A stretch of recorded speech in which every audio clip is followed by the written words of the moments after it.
ustedes conocen la enfermedad cerebrovascular.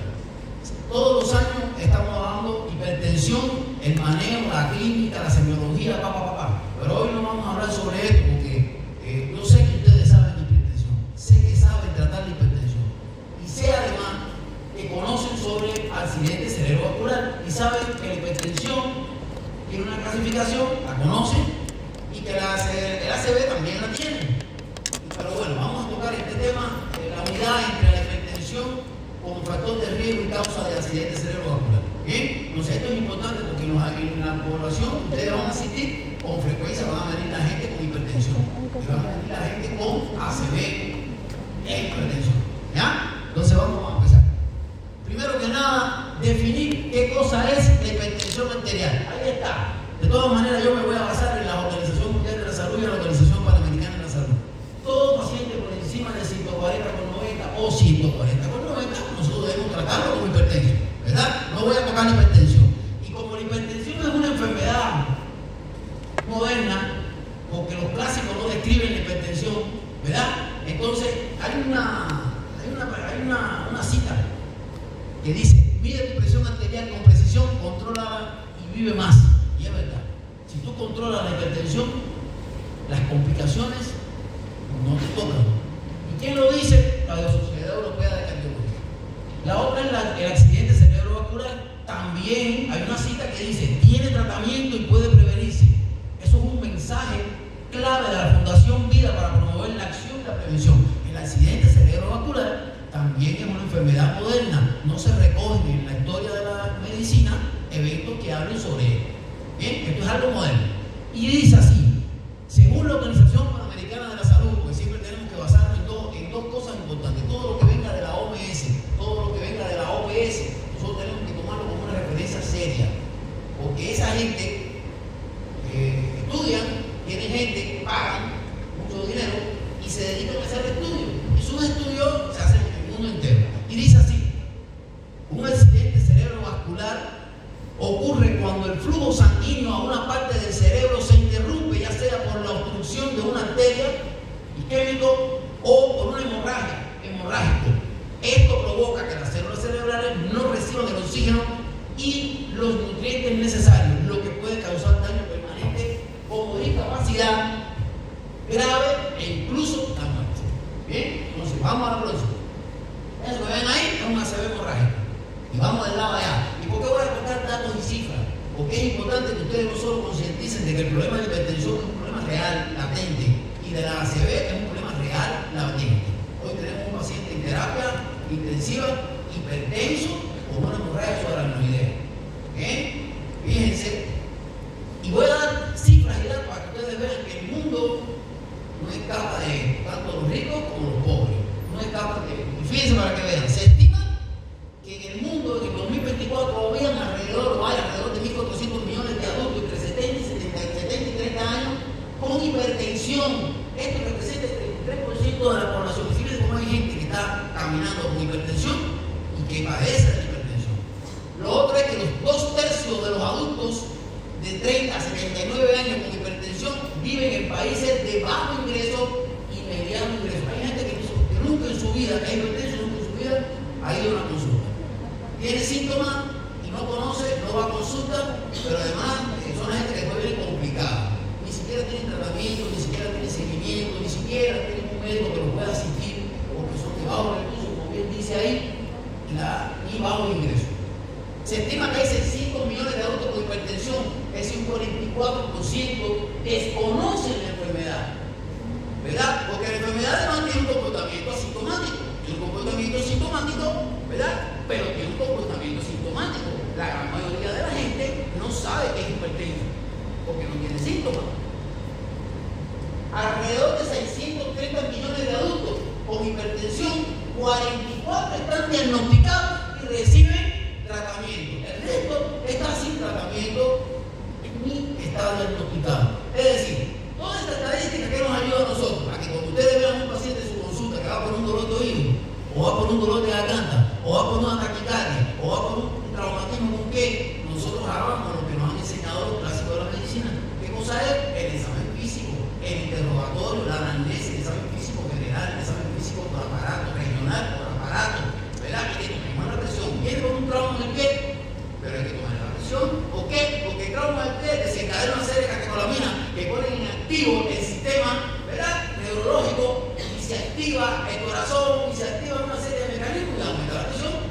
Y a lo mejor el tipo de hipertenso, la señora hipertensa.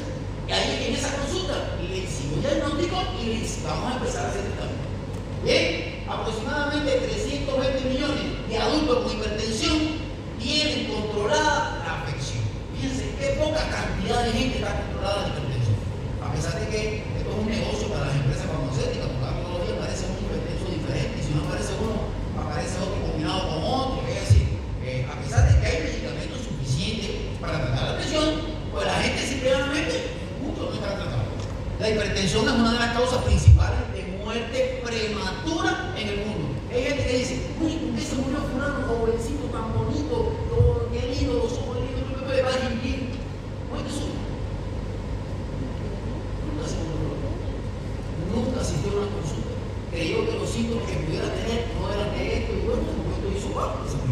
Entonces eso es importante. Ustedes como médicos en la comunidad, cuando ustedes lleguen, ustedes tienen que censar, tienen que trabajar sobre la población que tienen. ¿Y saben qué?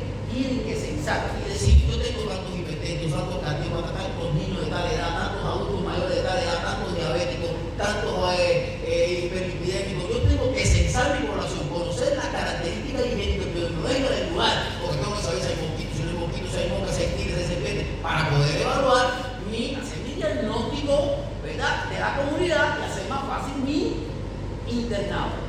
Porque si no, se vuelven locos. ¿Bien? Entonces, una de las metas mundiales relativas a la enfermedad no transmisible es reducir la prevalencia de la hipertensión no controlada. Bueno, decían que la hipertensión hasta el otro día era no transmisible, era de las enfermedades no transmisibles. Ya después que se conocieron el mapa genético, ya hace unos años salió el mapa genético, sabemos que todas las enfermedades, de cierta manera, todas, no hay una que no escape, tiene un componente genético.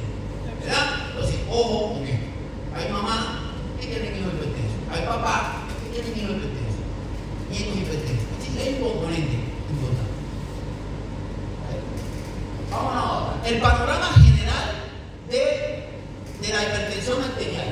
Bueno, yo quiero que ustedes sepan, hijos míos, que lo más importante en medicina no es curar.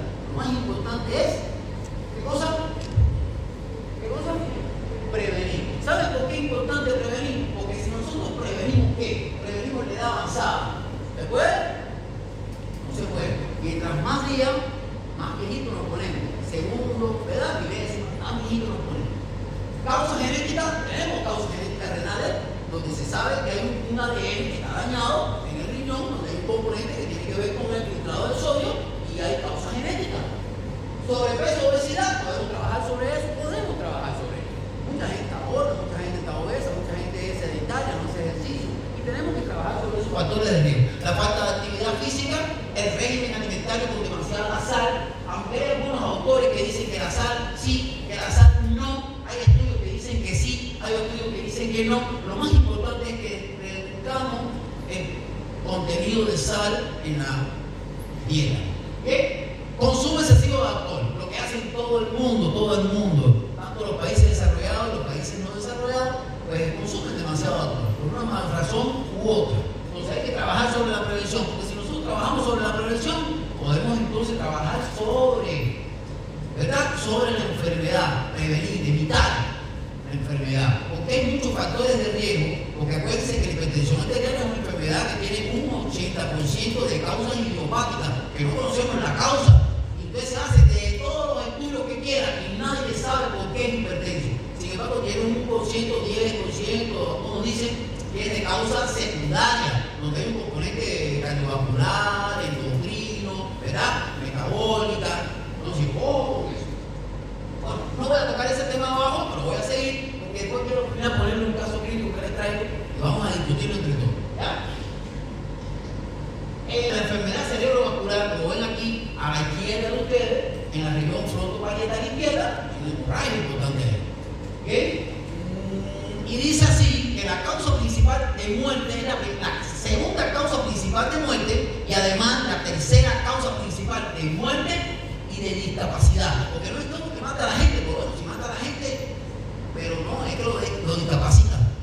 Lo discapacita, lo deja con hemiplegia, lo deja con paraplegia, lo deja con afasia, pero además eso representa una carga para el país, para el Estado, porque la gente discapacitada es una carga desde el punto de vista, la sociedad tiene que hacerse cargo de él, como un hemiplejo no puede trabajar.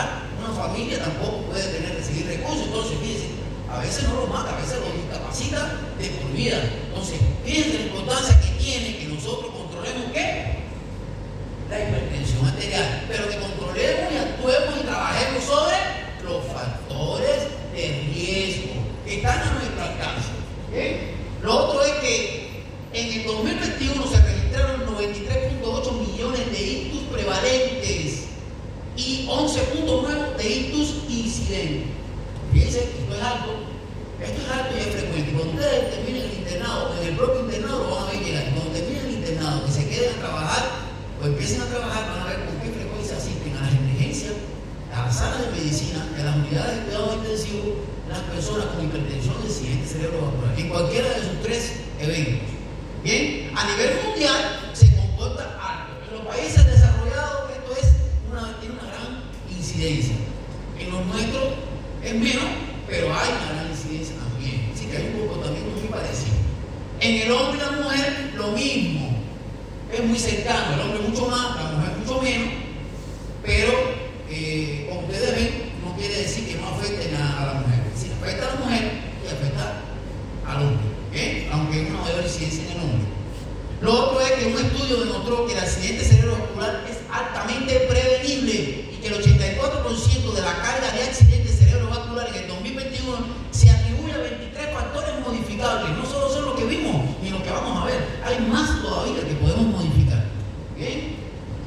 Entonces, fíjense que siempre están hablando de las cosas más frecuentes que hacemos. ¿Cuáles son? Tomar. ¿Cuáles son? Fumar. Y lo otro es sobrepeso. Si nosotros trabajamos con eso, con esos tres factores de riesgo importantes, pues nosotros podemos garantizar una buena salud a nuestros pacientes y un buen pronóstico de vida a los pacientes. Bien, vamos a la próxima.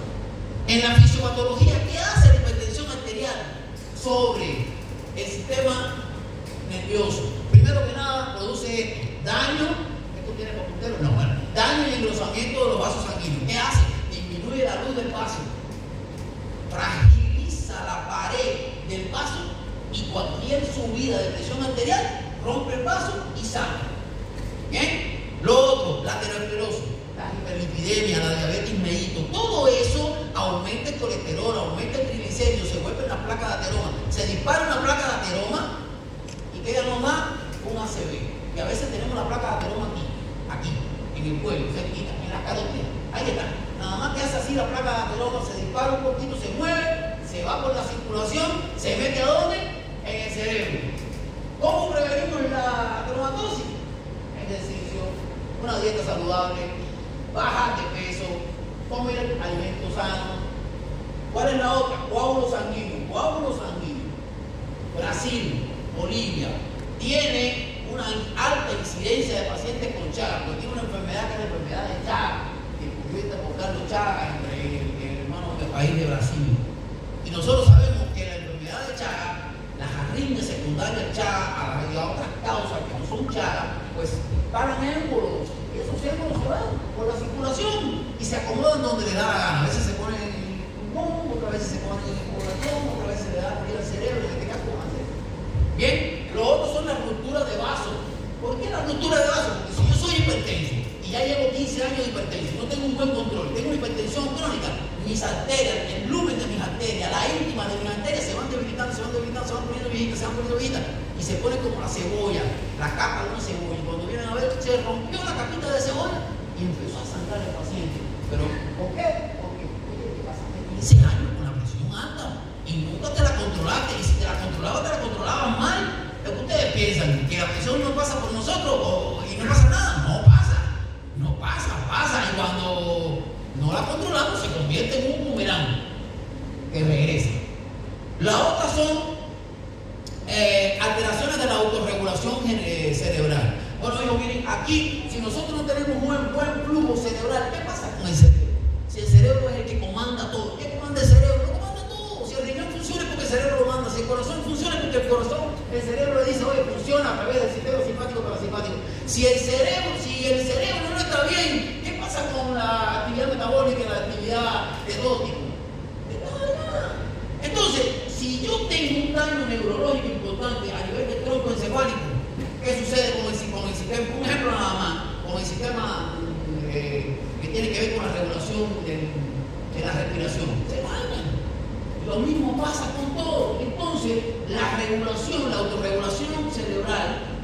con la hipertensión arterial se compromete. Fíjense todo desde el punto de vista fisiopatológico lo que es capaz de hacer la hipertensión y los factores de riesgo que trabajan sobre eso, porque si yo regulo los factores de riesgo, entonces yo estoy controlando la hipertensión arterial y previniendo, ¿qué cosa? El accidente cerebrovascular. ¿Me escuchan? ¿Está todo el mundo va conmigo? Bien, vamos a la próxima. Aquí más o menos lo que sucede. Lo mismo que expliqué, pero lo que sucede. Bien, no es tutero, ¿no? No, esto no es tutero. Aquí. Miren, este es el accidente cerebrovascular. Aquí está el hemorragia. ¿No lo ven? Rojo. Pero alrededor tiene una zona rosada. ¿Qué cosa es esto? El área de isquemia. ¿Aquí hay vida? ¿Hay vida ahí? ¿Hay vida o no hay vida? Compartan conmigo, si no, no sigo hablando. ¿Hay vida o no hay vida? No hay vida. Y alrededor de la rosada, ¿hay vida? Hay. ¿Pero qué pasa con la rosada? El flujo de oxígeno en la rosada está comprometido. Pero ¿dónde entramos a nosotros a jugar el papel importante? Cuando tengamos a un paciente decimos, bueno, aquí ya está el área de penumbra, esto se llama área de penumbra. Y esa área de penumbra es lo que nosotros trabajamos cuando ya el paciente tiene la cerebro. Buscando que haya una buena alimentación de las neuronas, una buena actividad cerebral, que esa área de penumbra no se convierta en un área muerta. Y se pueda recuperar, se puede. ¿Okay? Y esas son las atenciones que se hacen cuando ya el paciente está con afección y con accidente cerebrovascular. Y entonces, pues nosotros trabajamos sobre esa área de penumbra para salvar. Y muchos se recuperan. Otros pasan años y se recuperan. Una actividad motor importante, otros bueno quedan con su pareja. Pero hay que trabajar sobre eso. Bien. Ahora, ¿cuáles son los factores de riesgo no modificables? Lo que nosotros no podemos resolver. La edad, imposible. Desde que nacemos estamos poniendo los viejos. Hay gente que cree que no se va a poner bien. Los antecedentes familiares de la raza, yo no puedo modificar eso. Mis antecedentes personales, familiares, genéticos, yo no los puedo modificar. La raza tampoco la puedo modificar. Los negros tienen más probabilidad de tener hipertensión maligna que los blancos. ¿Lo sabían o no lo sabían? Los negros hacen más emergencias hipertensivas que los blancos. Los negros son o tienen una mayor mortalidad que la raza blanca. ¿Por qué? Porque no es racista, sí es racista la hipertensión arterial. Nosotros no somos racistas, pero la hipertensión arterial es racista. Y es así. Lo que pasa es que en Bolivia no lo vemos mucho por el negro, pero si vamos a Brasil, también es negro. ¿Verdad? Y se van a dar cuenta de lo que yo les dije. Muchos van a su consulta asintomáticos y van cuando ya están con derrame, infartado, sin riñón. Entonces, ojo con eso, porque el seguimiento en la comunidad nos toca a nosotros como médicos de familia o médicos generales recién graduados. Hay que hacer el seguimiento. El sexo. Bueno, si mami me trajo con este, me quedo con este. Si mami me trajo con el otro, me quedo con el otro. Eso no lo podemos modificar. Bien, y el accidente cerebrovascular previo, ¿verdad? Sí podemos modificar. Es el ataque transitorio de isquemia. El ataque transitorio de isquemia, a diferencia de los demás, es que el ataque transitorio de isquemia se resuelve en pocas horas, ¿verdad? Por eso es que se llama así, ataque transitorio de isquemia. Los eventos que suceden vuelven a la normalidad en pocas horas, 24 horas. ¿Ya? El otro no, el otro se prolonga en el tiempo, semanas. Bien, ahora, los factores de riesgo modificables y relacionados con el estilo de vida están ahí. Yo no voy a hablar sobre eso, hijo. Aquí todo el mundo sabe de lo que estamos hablando. Y quiero que te digan algo. Si nosotros no concientizamos esto, entonces nosotros nos vamos a volver unos curanderos. Y no somos curanderos, somos gente preparada científicamente. Y nosotros los científicos tenemos que trabajar sobre las cosas para evitar que lleguen. Los factores de riesgo que son modificables, como la enfermedad cardíaca, el sobrepeso, el consumo excesivo de alcohol, la dieta poco saludable, la falta de ejercicio, es simplemente haciendo charla educativa. Es simplemente llegando a la televisión, a la radio, llegando al cine y dar una charla y convencer, comprometer a la población, que la gente sepa, ¿verdad? Es la única manera. ¿Cómo lo podemos hacer? Así. Hay que modificar, no se modifican, pero podemos prevenirlo, porque hay gente que está con diabetes con 300 caminando. Y si nosotros no tratamos la diabetes, si nosotros no diagnosticamos la enfermedad, eso se convierte en un boomerang que regresa. ¿Bien? Vamos a la otra. Los factores de riesgo específicos en la mujer. La mujer tiene factores de riesgo importantes. ¿Por qué? Porque usa muchos anticonceptivos. Hoy por hoy, los anticonceptivos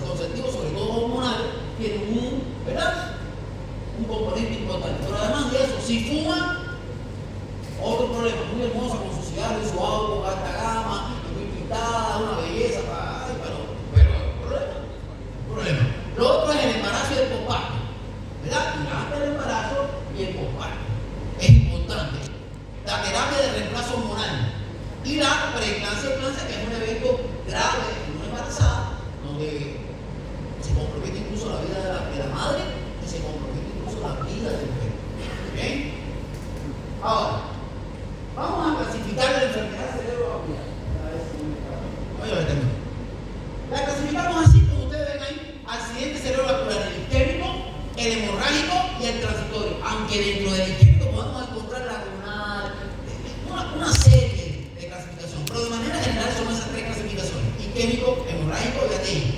¿Bien? Bueno, aquí en la de la izquierda hay una hipodensidad, ¿verdad? Apenas perceptible, pero no hay efecto de masa. ¿Qué cosa es efecto de masa? A ver, alguien que me diga qué cosa es un efecto de masa. Por allá, alguien que me dice qué cosa es un efecto de masa. Vamos. Que nosotros tenemos el neurocráneo y el viscerocráneo. El neurocráneo tiene unos huesos durísimos ahí. Y cuando yo tengo una hemorragia y se abre un vaso dentro de la cavidad craneana, yo no puedo mover mi masa encefálica. Y como no lo puedo mover porque mi neurocráneo es tan duro, los huesos más duros que son esos, entonces la hemorragia, ese líquido que está ahí, está comprimiendo la masa encefálica contra el hueso y no se puede desplazar. Si tuviera un tumor en el abdomen, en el hígado, en cualquier otro lugar, el tumor crece, cuando le da la gana a él. Y no pasa nada, pero aquí arriba sí, aquí arriba no. Aquí arriba crece y no se puede desplazar y se comporta como un efecto de masa, haciendo presión ahí y comprometiendo la vida del paciente. Muchas veces la gente se clava, mucha gente a veces la gente llega con un brazo debajo de 8, muchas veces llegan ciegos, otras con cefalea intensa, otros hipotensos, depende el lugar del efecto. Bien, y de lado acá ya sea efecto de masa. Si se fijan bien, miren cómo se desplaza prácticamente, no se desplaza la línea media mucho, la línea media es lo que está en el medio ahí, pero si hay comprometimiento de los ventrículos, vean como los ventrículos que están ahí, del lado acá ya no se ve, que están borrados del lado acá, ¿ves? Están borrados. ¿Lo ven o no lo ven? Bien. Ahora, aquí es el evento, miren el evento en minutos, lo que sucede en minutos, cuando el paciente tiene el accidente cerebrovascular, miren lo que sucede. En minutos. Eso ustedes ven ese punto negro ahí, que pena que esto no tenga un puntero. No tiene puntero, ¿no? Pero es una cosa así, hay que hablar con control, con la función, integrante. Miren, ese que ustedes dicen, que ven ahí que dice minutos, ese, miren, el punto negro es el evento. Y el área de penumbra, miren alrededor, es lo que está más claro. Cuando pasan horas, miren cómo se compromete el área de penumbra. El área de penumbra comienza a disminuir. ¿Por qué? Porque el efecto dañino está avanzando. Miren cómo el negro se está avanzando. El evento, el área de penumbra se va comprometiendo, está comprometiendo esa área alrededor del evento. Y miren ya en semanas, días de semana, miren lo que sucede. Prácticamente la lesión abarcó el área de penumbra. Bien, y el compromiso neurológico es mayor. Y si no controlamos la presión, sigue sangrando. Vasoconstricción, poca llegada al oxígeno. Entonces, lo que sucede es que ustedes ya conocen. ¿Bien? Ahora, miren aquí, área de isquemia, la negra, área de penumbra y el tejido cerebral normal. Bien. Lo mismo, por eso es importante que cuando el paciente llegue, nosotros podamos hacer dentro del tratamiento la revascularización, ¿bien? Con el objetivo de rescatar la área dañada y mejorar el área de penumbra. ¿Bien? Bien, vamos a ver el caso clínico, que aquí es el bonito. Dice que es un paciente de 52 años proveniente de Cochabamba, de la provincia de Quillacoyo, que acude al servicio de emergencia del Hospital Obrero número 2 de la Caja Nacional con antecedentes, miren todo lo que tiene: diabetes mellitus tipo 2, hipertensión arterial, enfermedad renal crónica, estadio 5 en hemodiálisis y un accidente cerebrovascular hemorrágico hace un año. Es decir, que ya hace un año ya había tenido un ACV y de hemorrágico que se recuperó. Bien. Ahora, medicado con metformina, carvedilol, losartán, alfametil, topa. Dice cuánta droga para la presión, porque no importa la cantidad de droga que tome el paciente. Si toma una y se controla, mejor, ¿verdad? Pero si toman dos, ¿es malo o bueno? Bueno, si toman tres, había uno que yo tenía un paciente que me dijo una vez: yo tomo 3 drogas, le sigo, y si puede tomar 4 más, 5 no importa. Así te toma una farmacia. Lo importante es que uno tenga la presión alta. Y lo importante es eso. Hay gente que se preocupa y dice: pero ¿cómo tomo tanto medicamento? Yo digo, lo que tengas que tomar, así sea 4 drogas, lo importante es que tu presión no sube. ¿Entendieron eso, chicos? Entonces, A la gente hay que hablarle, hay que sensibilizarse, a la gente hay que explicarle el problema para que puedan entender, porque muchas veces no entienden, y es porque no entienden porque no conocen. ¿Bien? Entonces, fíjense, hace un año se está desmodializando 3 veces por semana. Lo otro es que tiene un cuadro clínico de 8 horas de evolución que se caracteriza por cefalea holocraniana, pulsátil, súbita, porque eso es lo bueno que tiene la hemorragia esta, la hemorragia, la ACV hemorrágica, que comienza súbitamente. La gente está tranquila y de momento comienza una cefalea intensa y súbitamente aparece, ¿verdad? De intensidad, a veces severa, otras veces moderada. Lo otro es que el estado de vigilia del paciente, como hay una hemorragia intracraneal, el estado de vigilia del paciente, ¿cómo se pone? Dependencia. Somnoliento, va cayendo, a veces está letárgico, otra vez se cae en coma. ¿Bien? En este caso está somnolienta, entumecida a nivel de la columna céptico-dorsal, tiene paraparesia en extremidades inferiores y tiene una escala de coma del lado entre 12 y 15. 12 y 15, ¿en qué nivel de la escala de grado está? ¿Leve, moderada o grave? Moderada, ¿verdad? Moderada. Ingresa por emergencia en mal estado general, con tendencia de hipertensión arterial. Miren cuánto tiene la presión. Esa presión que tiene de 231 y 174 miligramos de mercurio, ¿es una urgencia o es una emergencia?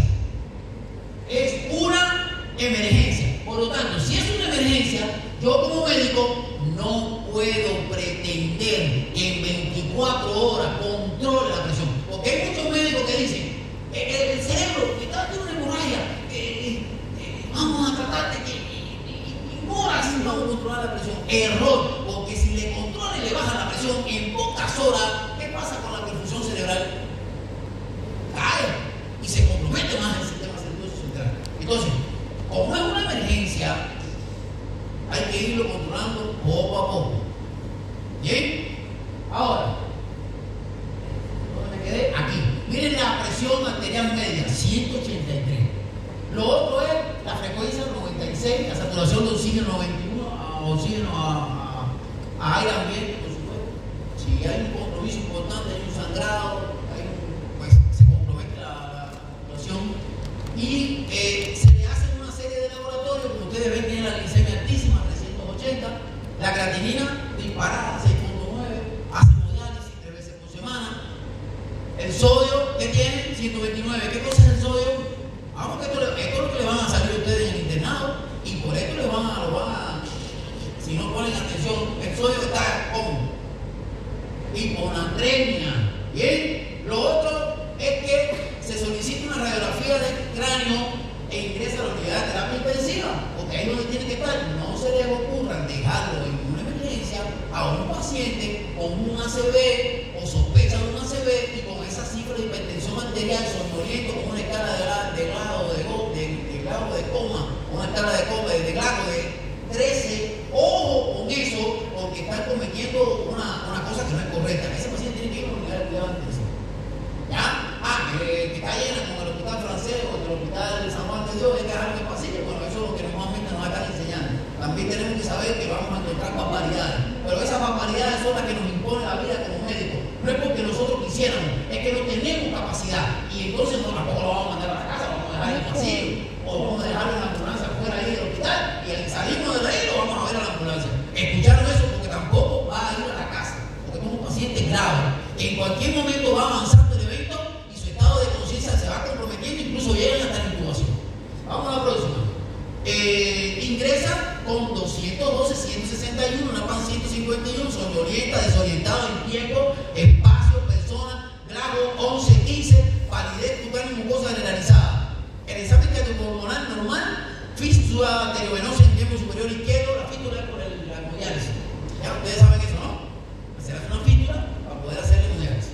Y bueno, el resto del examen físico normal. En la escala de coma de Glasgow, es saber que en la escala de coma de Glasgow, ustedes conocen a Glasgow, saben quién es Glasgow, qué inventó esto. Esto es una herramienta importante que tenemos los médicos en las emergencias, tanto los médicos generales como los médicos especialistas. Glasgow decía, la respuesta ocular, la respuesta verbal y la respuesta motora. La ocular máximo La verbal máximo 5 puntos y la motora máximo 6 puntos. Y cuando hacemos el cálculo, lo normal es que tengamos 15 de 15, ¿verdad?